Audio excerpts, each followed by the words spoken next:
C'est comme ça que vous parlez aux journalistes, monsieur? Les gens qui sont racistes. Non mais vous avez dit allez vous faire foutre. Je sais. Parce que vous êtes un grossier personnage, vous insultez les gens. Pourquoi vous avez pleuré hier, monsieur? Qu'il retourne en Afrique.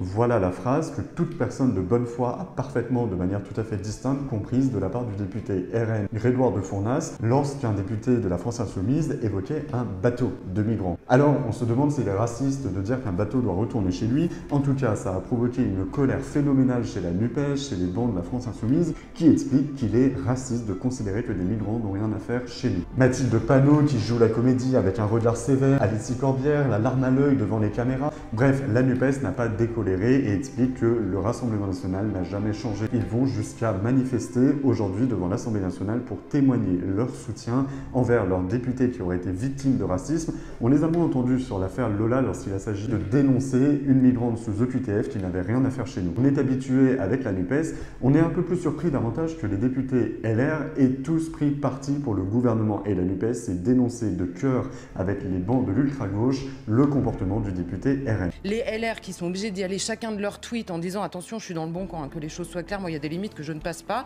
attention. Sauf quelques-uns, Nadine Morano, Gilles Plattray, Bruno Retailleau, qui sont peut-être les derniers en fait à réfléchir dans ce parti. Éric Ciotti, le futur président, a lui exprimé sa colère, alors qu'il y a quelques mois, il expliquait que certains bateaux n'avaient rien à faire chez nous et qu'ils devaient rentrer chez eux. Seul personnage peut-être un peu davantage modéré sur cette affaire, il y a Braun-Pivet, le président de l'Assemblée nationale, qui a déclaré que ce n'était pas la même chose de dire « retourne en Afrique » ou « qu'il retourne en Afrique » en référence au bateau. Il y aura donc un bureau de l'Assemblée nationale qui se tiendra et c'est là que certaines sanctions pourraient être prises à l'encontre du député. Gérald Darmanin l'a réclamé, même Emmanuel Macron, qui n'avait pas réagi sur l'affaire Lola, a réagi. On verra dans la suite des heures qui arrivent comment tout cela va terminer. Mais évidemment, ça reste un mauvais bad buzz pour le Rassemblement national qui aurait préféré s'éviter cela. Il n'en reste pas moins que, comme d'habitude, la NUPES fait son beurre de fake news, fait son beurre sur du prétendu racisme. Cela ne trompera évidemment pas les Français.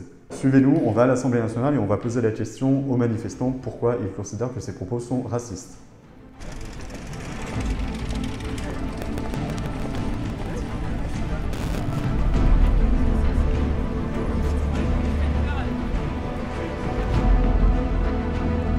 Vague après vague, génération après génération, vous irez tendus vers l'objectif.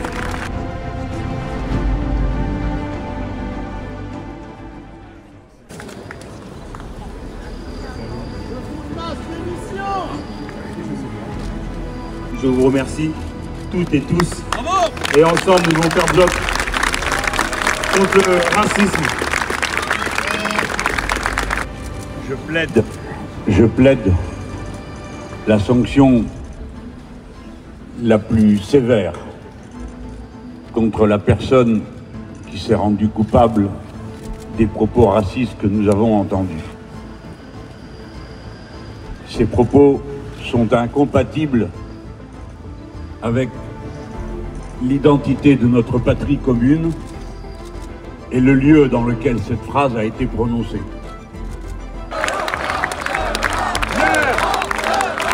Ils assumaient leur racisme, vague après vague, génération après génération, vous irez tendus vers l'objectif. Même quand on a l'écharpe bleu, blanc, rouge qui commence par le rouge, quand on est député.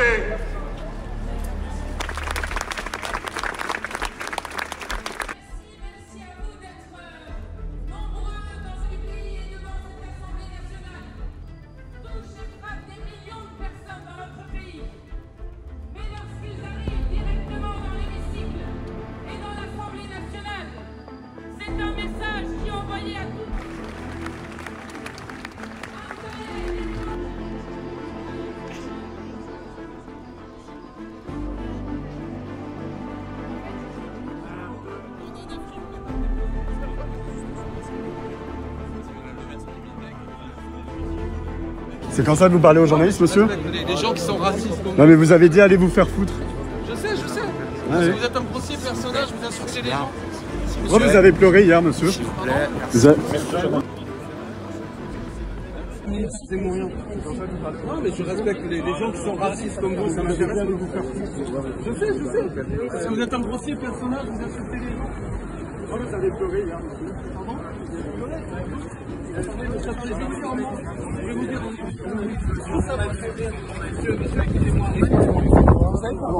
peut le faire calmement, monsieur. Je vais vous dire une chose. Oui, Quand on entend les propos racistes, ça vous fait rire.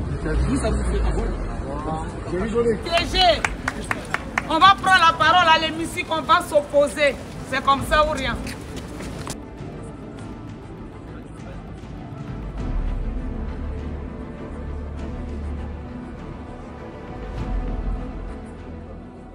Alors moi, clairement, j'ai entendu retourne en Afrique.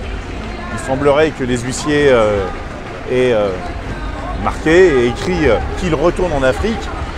Bien sûr, c'est choquant pour plusieurs raisons. On connaît le fond du Rassemblement national et du Front national. Ça reste la même chose, même si le vernis aujourd'hui paraît un petit peu plus lisse et plus beau. Aujourd'hui, c'est un racisme complètement décomplexé qui sévit dans les bancs de l'Assemblée nationale. Là où on pourrait s'attendre à ne pas voir et à ne pas entendre ce genre de propos. Cet inhumanisme total, flagrant. Aujourd'hui, les Français ne pourront plus dire qu'ils ne savaient pas, donc ils auront un choix à faire dans le futur. C'est eux ou nous. Alors bien sûr, on peut jouer sur la sémantique. En tout cas, on peut considérer que c'est complètement déshumanisé. Ces propos, on parle de gens et de familles qui fuient la guerre, la misère, les viols, les dictatures, l'oppression. Et lorsqu'ils ont été recueillis dans un bateau, c'est parce que c'était des naufragés. C'est des gens qui risquaient leur vie. Donc par conséquent, des gens qui risquaient leur vie, on ne peut pas tenir ce genre de propos à moins qu'on est insensible et qu'on n'a pas de cœur. Il faut se rappeler qu'en 39-45, beaucoup de nos compatriotes ont été trouvés sécurité et prospérité de l'autre côté de la Méditerranée. Voilà, c'est juste pour l'histoire. Visiblement, il en manque. Est-ce que c'est pas un peu disproportionné de demander la démission du député? Écoutez, quand quelqu'un se met en marche de la République, il est normal de demander sa démission. Après, personne ne peut l'obliger, sauf une décision de justice lorsque vous commettez un crime de sang ou une condamnation de ce sens. Donc c'est lui et sa morale, lui et c'est son affaire personnelle. En tout cas, il pourrait démontrer que les Français le soutiennent en faisant un geste fort, en disant « moi je démissionne et je remets au scrutin et aux Français et aux Françaises, là tout de suite sur la table, on verra bien ce qu'ils pensent, s'ils sont d'accord avec moi ou pas ». Ça serait une grande preuve de courage et ça remettrait pas les compteurs à zéro, mais en tout cas tout le monde d'accord sur ce point de vue, puisque le patron ultime reste le peuple de France. Qu'est-ce que vous pensez du rassemblement qui a lieu juste en face, là, il y a eu une Besançon? Mais je pense que c'est une manipulation grossière des insoumis qui ne sait faire que ça et qui surjoue depuis hier un mensonge qu'ils auraient même organisé. Mais ça vous touche pas personnellement ce rassemblement à côté Rien à foutre. Pourquoi vous dites ça? Je n'ai rien à faire des agissements des insoumises qui s'agitent pour ne rien dire et qui sont très bons en comédie. Là par exemple, vous entendez facho, raciste, toutes les tensions que vous entendez derrière, toutes ces accusations, qu'est-ce que vous répondez à ces personnes? Je à la réponse, c'est exactement rien à tirer de la vie de gens qui font des motions pour dire qu'Israël est un régime d'apartheid. Ça a provoqué un déco parce que les médias ont enchaîné sur un mensonge des insoumis. C'est la faute des médias? Oui.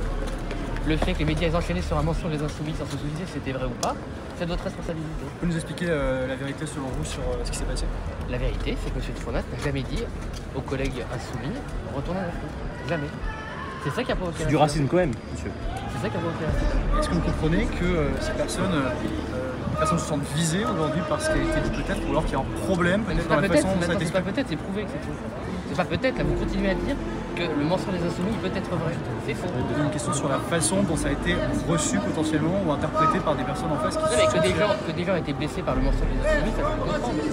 Qui retourne en Afrique, c'est considéré comme raciste. L'Afrique c'est une insulte. Oui, justement, ils arrivent ici, vous, l'Afrique c'est une insulte. Bien sûr, qui retourne en Afrique, alors on dit ça, on criant comme ça à l'Assemblée nationale. Mais que vous le trouviez peut-être, mais c'est pas une insulte caractérisée. Vous trouvez que c'est pas une insulte? Non. Mais les gens retournent dans leur port d'attache, c'est pas une insulte. Ici en France, qu'est-ce que les Noirs ont fait à la France? Vous êtes en Afrique et vous faites n'importe quoi là-bas et vous n'entendez aucun Africain insulter les Français. Pourquoi? Parce qu'on respecte les Français, nous, et on ne respecte pas le gouvernement français et les racistes qui sont à l'Assemblée nationale. Vous n'avez pas honte? Je vous reconnais. Vous n'avez pas votre honte? Non, vous êtes des racistes. Pourquoi on est des racistes? Voilà, alors avec Marc et nous, on était à la manifestation, on aurait voulu faire davantage de micro-trottoirs et d'interviews des personnes présentes sur place. Malheureusement, on a été exfiltré par la sécurité de la NUPES, par certains collaborateurs d'élus et par le député Alexis Corbière en personne, qui nous a dit, je cite, « Allez vous faire foutre, bande de zémouriens racistes ». Il a aussi expliqué que les propos du député RN nous avaient fait rire, une accusation un peu diffamante. Malheureusement, on n'a pas pu terminer ce reportage, mais on vous dit à très bientôt, on va continuer, il va falloir qu'ils s'habituent à nous, puisqu'on ira toujours couvrir leurs manifestations.